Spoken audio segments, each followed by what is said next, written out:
Good afternoon बच्चों, Jitendra chemistry classes में आप लोगों का हार्दिक स्वागत है। आज हम क्लास 12 के डी ब्लॉक तत्वों के विशिष्ट गुणों के बारे में जानकारी देंगे। इसमें आप क्या पढ़ेंगे? आप अगला विशिष्ट गुण पढ़ेंगे आयनन एंथैल्पी। इससे पहले 7 जो विशिष्ट गुण पढ़ा चुके हैं। आज ये आयनन ऊर्जा है। आयनन ऊर्जा क्या होती है? आपको पता है कि आयनन ऊर्जा जो है वो, जरा सुनो, कि किसी परमाणु के, आयनन ऊर्जा कहिए चाहे आयनन एंथैल्पी कहिए, एक ही चीज, किसी परमाणु के बाहरी कोश से एक इलेक्ट्रॉन को निकालने के लिए जितनी ऊर्जा की आवश्यकता होती है उसे आयनन ऊर्जा कहते हैं।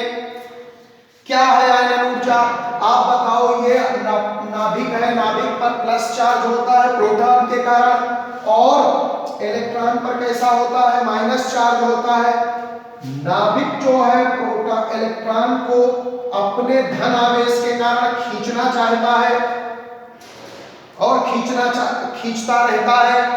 आप इस इलेक्ट्रॉन को बाहर निकालना चाहते हो। क्यों? आयनन ऊर्जा की यही परिभाषा है कि किसी परमाणु के बाहरी कोश से एक इलेक्ट्रॉन को निकालने के लिए जितनी ऊर्जा की आवश्यकता होती है उसे आयनन ऊर्जा या आयनन एंथैल्पी कहते हैं।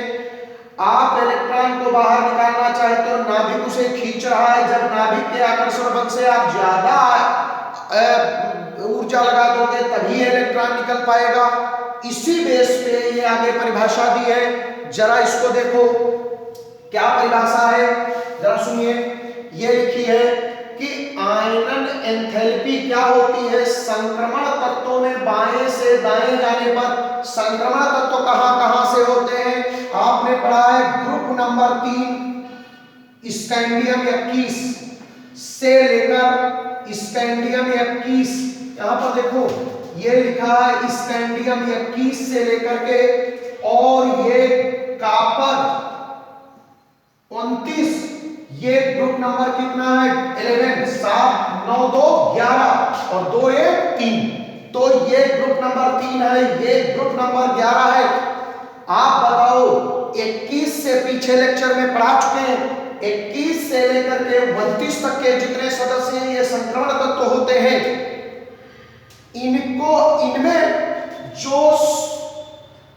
इनमें अगर मैं बाएं से दाएं चला जाऊं, क्यों? क्योंकि ये जो संक्रमण श्रेणी है ये पहली संक्रमण श्रेणी या 3D श्रेणी है। 3D श्रेणी किस आवर्त से शुरू होती है? चौथे आवर्त से प्रारंभ होती है। तो ये चौथा आवर्त है, लेकिन D जो है वो 3D श्रेणी है।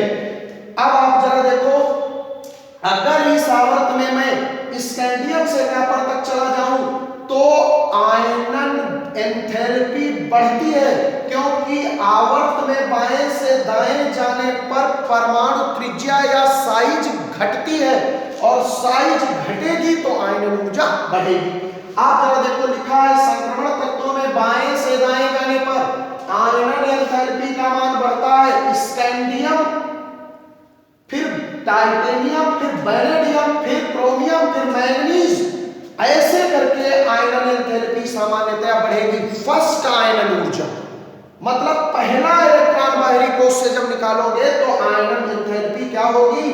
21 से 29 तक बढ़ेगी। दूसरे आयनन विभव की बात नहीं कर रहे हैं, दूसरा इलेक्ट्रॉन निकालने की बात नहीं कर रहे हैं। तो भाई यहां पर बताओ आयनन एंथैल्पी क्या हुई? 1 साइज या परमाणु त्रिज्या। अगर परमाणु त्रिज्या घट रही है तो आयनन ऊर्जा बढ़ेगी। और आप जानते हो वर्ग में, अगर आवर्त में बाएं से दाएं जाते हैं तो आयनन एंथैल्पी बढ़ती है, क्योंकि परमाणु त्रिज्या घटती है। अब जरा देखो, यहां पर हम आते हैं, नोट पर एक उदाहरण देकर के बताते हैं। ये बात लिखी है द्वितीय आयनन विभव की, लेकिन मैं पहले आपको बताने जा रहा हूं प्रथम आयनन विभव। आप जानते हो क्रोमियम का आयनन परमाणु क्रमांक 24 और मैग्नीशियम का परमाणु क्रमांक मैग्नीज का 25 होता है। आप देखो, अगर हम क्रोमियम का इलेक्ट्रॉनिक विन्यास निकालें तो बाहरी कोश का इलेक्ट्रॉनिक विन्यास 3d5 और 4s1 होता है। ये कोश बाहरी है। बाहरी कोश कैसी है? डी ब्लॉक तत्वों की, अपूर्ण है, ये पूरी नहीं है, ना तो अर्धपूरित है ना पूर्ण पूरित है, ये कैसी है? अपूर्ण। अगर मैं बाहरी कोशीय NS है 4s है, इधर इससे एक इलेक्ट्रॉन निकालना चाहूं तो बड़ी आसानी से एक इलेक्ट्रॉन पहला निकल जाएगा, अर्थात ये कहेगी क्या कहलाएगी? फर्स्ट आयनन ऊर्जा। फर्स्ट आयनन ऊर्जा किसकी ज्यादा होगी?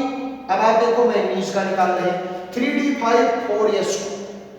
अब आप बताओ फर्स्ट आयनन ऊर्जा ये भी अपूर्ण है, ये भी अपूर्ण है, इससे भी इलेक्ट्रॉन निकालना बड़ा आसान होगा, क्योंकि फर्स्ट आयनन ऊर्जा आप जानते हो एक इलेक्ट्रॉन इससे भी बड़े आसानी से निकालते हैं, क्योंकि ये ना तो अर्धपूरित है ना तो पूर्ण पूरित। लेकिन सामान्यतया बात की जाए तो इसकी जो साइज है वो छोटी होती, क्योंकि आवर्त में साइज घटती। ये 25 है और ये 24 है, जब बाएं से दाएं जाएंगे तो इसकी साइज छोटी पड़ेगी, साइज इसकी परमाणु त्रिज्या कम पड़ेगी, तो आयनन एंथैल्पी इसकी ज्यादा होगी। ठीक है।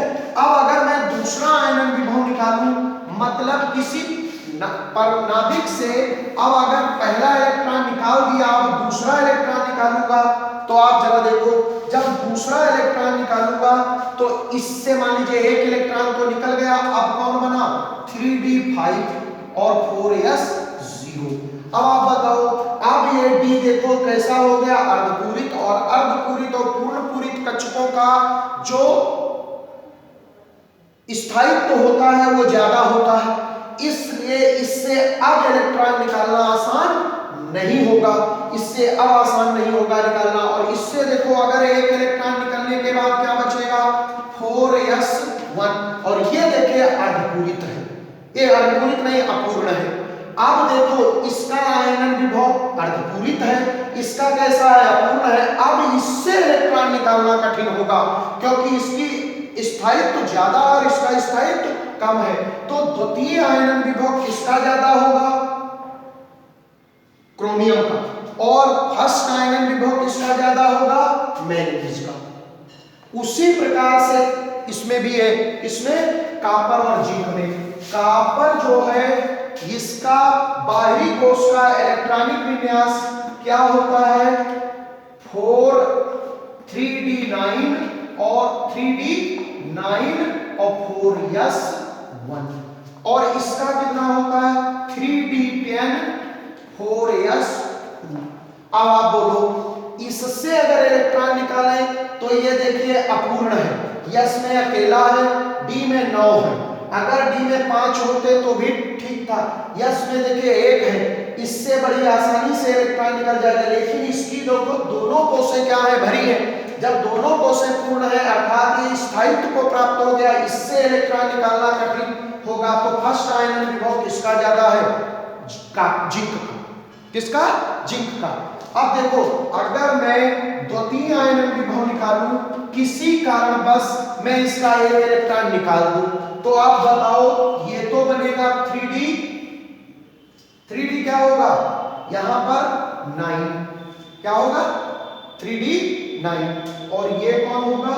इसको भी कह सकते हो 3d, अरे ये गलत लग गया, 3d10 था। ये देखो 3d9 3d10 रह जाएगा और 4s0 हो जाएगा, और ये 3d10 हो जाएगा और 4s1 हो जाएगा। अब बताओ ये अपूर्ण हो गई और ये अर्धपूरित हो गई। अब इसका इलेक्ट्रॉनिक विन्यास, इससे इलेक्ट्रॉन निकालना कठिन हो जाएगा, लेकिन इससे आसानी से इलेक्ट्रॉन निकल जाएगा। इसलिए द्वितीय आयनन विभव कॉपर का ज्यादा होता है और प्रथम आयनन विभव जिंक का ज्यादा होता है, क्योंकि ये पूर्ण है और ये अपूर्ण है। अब की ये क्या अपूर्ण नहीं, हाँ अपूर्ण है, और अब जो है ये अर्धपूरित हो गई है। क्या हो गई?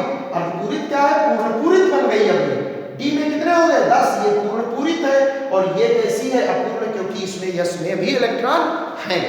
तो इस प्रकार से आज ये जो वीडियो मैंने बताया, इसको आप ढंग से नोट कर लीजिए, इसको समझ लीजिए, और इसको बार बार आप क्या करिए, वीडियो को देखिए, और अगर अच्छा लगे तो क्या करिए, लाइक करिए। धन्यवाद। जय हिंद, जय भारत।